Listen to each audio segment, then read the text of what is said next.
It's me Akshay. सबसे पहले आप सभी का स्वागत है मेरे YouTube चैनल क्रिएटर ब्लॉगर में। आज मेरा 23वां ब्लॉग है जिसमें कि मैं आपको बताने वाला हूँ कोई नया नए में बलून डेकोरेशन शुरू करना चाहता है तो उसके लिए इन्वेस्टमेंट क्या लगती है, उसके लिए आइटम्स क्या क्या लगती है और उसकी मार्केटिंग किस तरह से की जाती है। आज अपने साथ हैं मंगेश सर, जिन्होंने इसके पहले जो बलून डेकोरेशन के फील्ड में एक महारत हासिल की है। आज अपन इंटरव्यू लेने वाले हैं। तो इन्फॉर्मेशन अच्छी लगे तो मेरे चैनल को लाइक शेयर और सब्सक्राइब करना मत भूलिएगा। तो वीडियो को स्टार्ट करते हैं।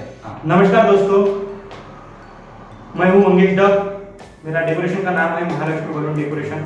पास्ट है हाँ। जो पास्ट को मैं थोड़ा सा जानना चाहूंगा आपको, जो ये फील्ड में आप कैसे आए और इस फील्ड में आपने ये जो बलून डेकोरेशन का काम है वो किस तरह से आपने सीखा है, तो थोड़ा सा बताइए। जी, सबसे पहले मैं 2014 में आईटीआई कर रहा था। तब मुझे एक मेरे गुरु प्रफुल्ल गावंडे करके है वर्धा में, वो मुझे मिले थे। मैं ऐसे काम पे जाता था तो मैंने वो देखा कि ये तो बलून डेकोरेशन काम है, अच्छा काम है। तो मैंने शुरुआत की, उनके काम पे गया कुछ कम पैसे में, थोड़ा उनसे सीखा कि कैसे डेकोरेट करते हैं, कैसे बंच लगाते हैं, कैसे बलून फुलाते हैं, कैसा ब्लोअर है, कैसे रेबिन है, कैसी टेप पट्टी कैसे करते हैं। ये मैंने धीरे धीरे उनसे सीखा हूँ। उसके बाद 2014 में मैंने शुरुआत की थी, तो उनके पास मैंने कम से कम 1 साल तो भी मैंने काम सीखा हुआ। तो फिर काम सीखते सीखते 2015 लग गया। तो फिर मैंने सोचा कि मैं भी कर सकता हूँ, तो मुझे मार्केटिंग कैसे करनी चाहिए, क्या करनी चाहिए। तो मैंने सिर्फ सोचा था, मुझे लगा कि ये मैं पॉसिबल, इसमें सक्सेस होगा कि नहीं होगा, ये मैंने सोचा, लेकिन मैं सक्सेस हुआ हूँ। और आज मैं आपको सक्सेसफुल एंटरप्रेन्योर या एक तो इस बलून डेकोरेशन के इसमें एक सक्सेसफुल एंटरप्रेन्योर माने जाते हो। Right sir. तो आपको आपने जब स्टार्ट किया था, जैसे कि उनकी तरफ आप जाते थे प्रफुल्ल गावंडे की तरफ, तब आपको रोजी कितनी मिलती थी? अब कितने रुपए दिया जाता था आपको? तब सर मुझे 15 रुपए 16 रुपीज पर ऑर्डर पे रोजी मिलती थी। लेकिन एक ऑर्डर को ज्यादा वक्त नहीं लगता है, अपने टैलेंट के ऊपर अपने ऊपर रहता है डिपेंड, कितने टाइम में अपन कर सकते क्या है। 1 हॉर्स 2 हॉर्स बहुत हो गया, 3 हॉर्स, इतना टाइम लगता था सर।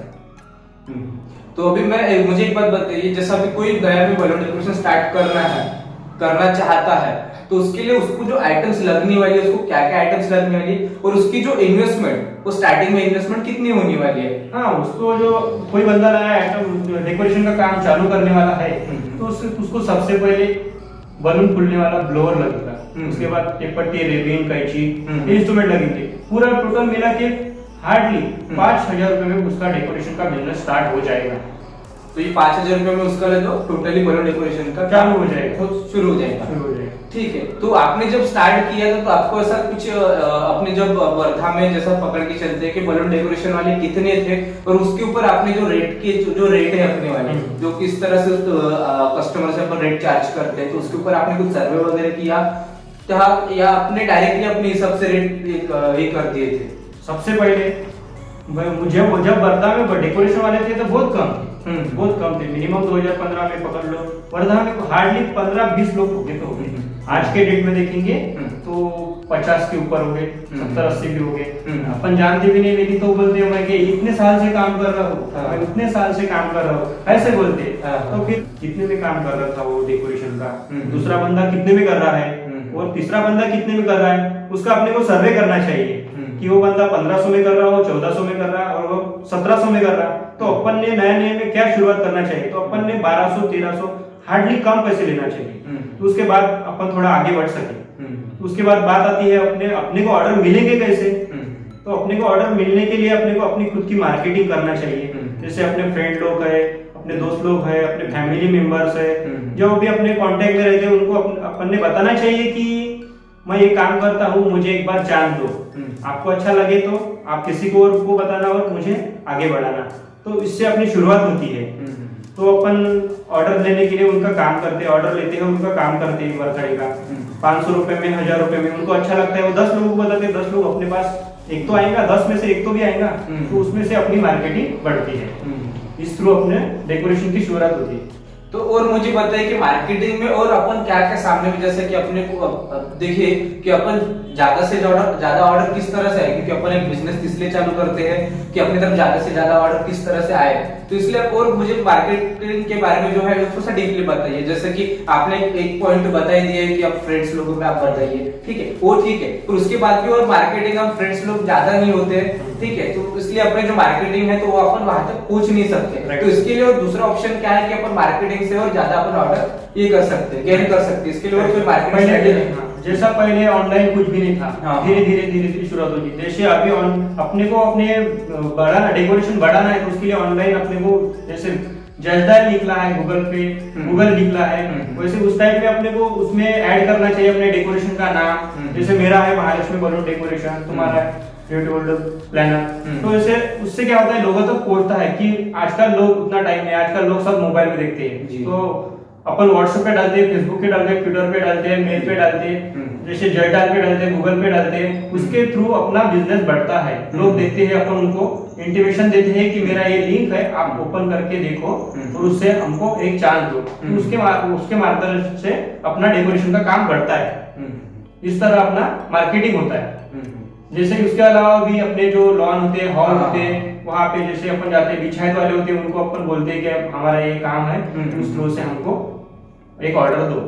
तो मुझे एक बात बताइए, जैसे अपन हॉल वाले की तरफ जा रहे हैं या तो कोई इवेंट प्लानर जो ऑलरेडी उस फील्ड में काम कर रहा है, उनकी तरफ जाते ही अपने को क्या, किस चीज का अपने को पहले सबसे पहले तो सामना करना पड़ता है? क्योंकि उनके पास पहले से ही कोई, या तो पहले से ही कोई ना कोई होता है, और अपन जो नया नया बिजनेस स्टार्ट कर रहे हैं, तो उसके लिए भी उनके पास उनसे बात करने की स्ट्रैटेजी वगैरह होती है, तो किस तरह से रहती है? जैसे फॉर एग्जांपल अपन हॉल वाले की तरफ गए, तो उनके पास पहले से बलून डेकोरेशन वाला रहता है, उनका डेली वाला, उनको जो कमीशन देता है, वो बोलता है ठीक है विजिटिंग कार्ड दे दो, आपको भी चांस देंगे, ऐसा बोलता है। जैसे मैं एक एग्जांपल, मैंने नया बलून डेकोरेशन का चालू किया है, मैं एक हॉल वाले के पास गया हूँ, तो बोलेगा कि बेटा हमारे पास जो है डेली वही करता है, हमारे वॉल को खराब नहीं होना चाहिए, वो हमको 10% देता है। तो नया वाला क्या सोचेगा कि उसको 15% मांगेगा हॉल वाला, तो बोलेगा वो 15% मुझे कमीशन एक ऑर्डर पे देना पड़ेगा, तब जाके तू भी तेरे कस्टमर कर सकता है और मैं भी हमारे यहाँ से जितने आएंगे आपको ऑर्डर दूंगा, तब जाके अपने को वो ऑर्डर मिलता है। तो 15%, 20%, 5% ऐसे देना पड़ता है हॉल में, लॉन में, XYZ कहाँ पर भी,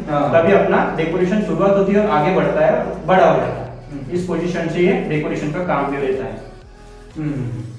तो मुझे एक बात बताइए, जब छोटे ऑर्डर्स के लिए आपकी प्लानिंग क्या रहती है और बड़े ऑर्डर के लिए प्लानिंग क्या, किस तरह से रहती है? जैसे कि छोटे ऑर्डर ज्यादा से ज्यादा तो वक्त पे आते हैं, छोटे ऑर्डर मिनिमम 500 रुपए, 1000 रुपए वाले, उसके लिए प्लानिंग की जरूरत नहीं रहती। लेकिन कोई कोई बंदा, जैसे टीचर लोग, डॉक्टर लोग अपने को बुलाते हैं, इंजीनियर लोग, कि आओ आप, कि कहाँ पे क्या लगाने वाले हैं, कैसे डेकोरेशन करने वाले हैं, कैसे कलर लगाने वाले हैं, तो अपने को वहाँ पे लोकेशन पे बुला के, प्लेस पे अपने को पूछते हैं कि यहाँ पे क्या करोगे, वहाँ पे क्या करोगे, ऐसा करोगे, वैसा करोगे, सब। उसके बाद अपन छोटे ऑर्डर ऐसे कर देते हैं कि 5 के बंड लगाना है, यहाँ पे एक गेट बनाना है, यहाँ पे 2 पिलर बनाना है, यहाँ पे हार्ड बनाना है, ऐसे वो अपने छोटे ऑर्डर के लिए प्लानिंग होती है। जैसे भी बड़ा ऑर्डर होता है तो अपने को कस्टमर, अपन रिक्वायरमेंट पूछते हैं कस्टमर को कि आपकी रिक्वायरमेंट क्या है। जैसे कि आपको ये थीम होना, क्या छोटा थीम होना, जो भी थीम होना उनको, उस हिसाब से अपन उसकी प्लानिंग करते हैं कि ये थीम भीम की थीम होना, तुमको बेबी गर्ल होना, कृष्णा की थीम होना, जो भी होना, वो थीम के हिसाब से उनकी प्लानिंग अपन प्लानिंग करते हैं कि यहाँ पे पूरी थीम लगेगी, उसके लिए मुझे 3 4 थीम वो कटआउट बनाना पड़ेगा, लाना पड़ेगा, सजेशन देखना पड़ेगा, कोटेशन निकालना पड़ेगा कि यहाँ पे इतना लगेगा, वहाँ पे उतना लगेगा, पूरा प्लेस पे जाके तो अपन डिसाइड करते हैं, उस हिसाब से प्लानिंग करते हैं।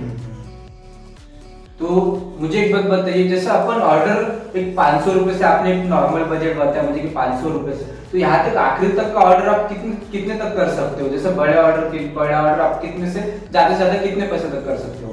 तो जैसे कि अपन शुरुआत करते हैं तो अपने को मिनिमम, मुझे तो भी 500 रुपए ऑर्डर मिला था शुरुआत में, 2015 के एंडिंग में मुझे मिला था, 10वें महीने में 500 रुपए का ऑर्डर मिला था। तब मेरा पहला ऑर्डर था, तब मेरी इन्वेस्टमेंट, तब 2015 में इन्वेस्टमेंट 4000 समथिंग, 3500 रुपए लगी थी। आज के डेट में 5000 रुपए मिनिमम बलून डेकोरेशन का नया बिजनेस स्टार्ट करने के लिए 5000 रुपए तो भी इन्वेस्टमेंट लगेगी। तब उस महीने तब 500 रुपए ही क्या था, और लास्ट ऑर्डर तो बड़ा ऑर्डर, सबसे बड़ा ऑर्डर 55,000 यहाँ तक की मैंने किया हो। इससे भी बड़ा मिलता है, जैसे कि अपने पास बच्चों के लिए, किड्स के लिए जंपर होता है, sugar candy, coffee machine, popcorn, ये भी बलून डेकोरेशन में आइटम चलते, कैटर्स वाले, लॉन वाले, पार्टी वाले सब बताते हैं, चलता ही है। तो मुझे एक बात बताइए, अब महीने के एंडिंग में सबसे पहले जो जिसके लिए अपन ये जो इंटरव्यू ले रहे हैं, वो सबसे इम्पोर्टेंट पॉइंट है बोले तो अर्निंग का, कि सर मंथली अर्निंग कितने करते हैं, ये सर से पूछेंगे अपन कि मंथ के एंडिंग में सर के पास पूरा इतना करके सर के पास कितना पैसे बचा जाता है, सेविंग अकाउंट में अपना कितना जाता है। जैसे कि एग्जांपल देता हूँ कि पहले मंथ में 2020 में पहले मंथ में मैंने 90,000 पूरा मेरा गया है 90,000। जैसे कि मैं 1 तारीख से लेकर 30 तारीख तक पूरा अगले मंथ में हिसाब करके लिखता हूँ कितना मुझे अर्निंग हुआ है, उसके लिए मुझे कितना वेस्ट हुआ, कितना क्या लगा, कितना प्रॉफिट बचा, ये भी मैं बताता हूँ। जैसे कि मेरा 90,000 पकड़ लो एग्जाम्पल, 90,000 का मेरा पूरा मंथ गया। उसके बाद मेरे को इन्वेस्टमेंट 25% इन्वेस्टमेंट लगी, बाकी 75% मेरा प्रॉफिट है। तो एनिवेज मुझे उसमें से 90 में से 65,000 रुपए तो भी प्रॉफिट आया है। तो एक देख लीजिए 5,000 रुपए इन्वेस्टमेंट में अपन महीने का 50,000 के ऊपर में भी अपन कमा सकते हैं, ये सर से देख लीजिए, ठीक है। और सर मुझे एक बात बताइए, जैसे अपन अर्निंग कर ली है तब आपने स्टार्टिंग तो एक बलून की मशीन लेके सिर्फ अपने बलून डेकोरेशन का बिजनेस स्टार्ट कर दिया है, ठीक है। पर उसके बाद भी उसके अंदर मेरे ख्याल से एक तो popcorn machine, sugar candy machine और कॉफी मशीन, ऐसा कुछ ना कुछ अपन लेते रहते हैं। सही बात। तो वो लेना जरूरी है क्या? जैसे अपना बिजनेस बढ़ाना है अपने को, उसके अलावा बलून डेकोरेशन के अलावा और कुछ करना है तो popcorn machine, sugar candy machine, बच्चों के लिए, किड्स के लिए jumper, ring game, balloon gun shoot लेना जरूरी है। अपना बिजनेस बढ़ेगा उससे, वो बहुत जरूरी है। तो आपका मतलब है कि इन्वेस्टमेंट करना जरूरी। जैसे कि इन्वेस्टमेंट नहीं करेंगे तो वहाँ पे वहाँ लटके रहेंगे। और बलून के अलावा जैसे अभी आर्टिफिशियल फ्लावर है, पेपर आर्ट्स है, वो भी अपने को करने के लिए यूट्यूब से या फिर इधर उधर से आइडिया लेके सीखने के बाद ही ऑर्डर मिलेगा। जब तक के आगे बढ़ेंगे नहीं तब तक कुछ नहीं होगा। जी बराबर। अब मुझे एक बात बताइए, जाते जाते आप जो बलून डेकोरेशन का बिजनेस चालू करने वाला, उनके लिए आप क्या सजेशन दोगे? उनके लिए जैसे कि कोई बंदा नया डेकोरेशन का काम करना चाहता है, उसका ऐसा उसको लगे कि मैं किसी के पास काम करूंगा तो मुझे 15,000 या 5,000 या 10,000 या 20,000 रुपए सैलरी मिलेंगी और दूसरे का नौकर बन के रहेगा। अगर खुद करना चाहते हैं तो खुद का मालिक बन के जियो, चाहे वो 50,000 में मंथली कमाओ या 10,000 में कमाओ, आपके ऊपर डिपेंड करता है। तो सबसे पहले अपना डेकोरेशन स्टार्ट करो, 500 से स्टार्ट करो और खूब अपना डेकोरेशन के ऊपर मेहनत करो कि अपनी मार्केटिंग करो कि यहाँ पे मैं डेकोरेशन कर सकता हूँ, वहाँ पे वो कर सकता हूँ। उसके बाद जब तक कि आप आगे पैर नहीं रखोगे तब तक कुछ नहीं होगा। मेहनत करोगे तो फल मिलेगा ही मिलेगा। बस ये कहना चाहता हूँ। सर का भी यही कहना है, सोचो मत, सिर्फ स्टार्ट करो, ठीक है। चलो गाइस,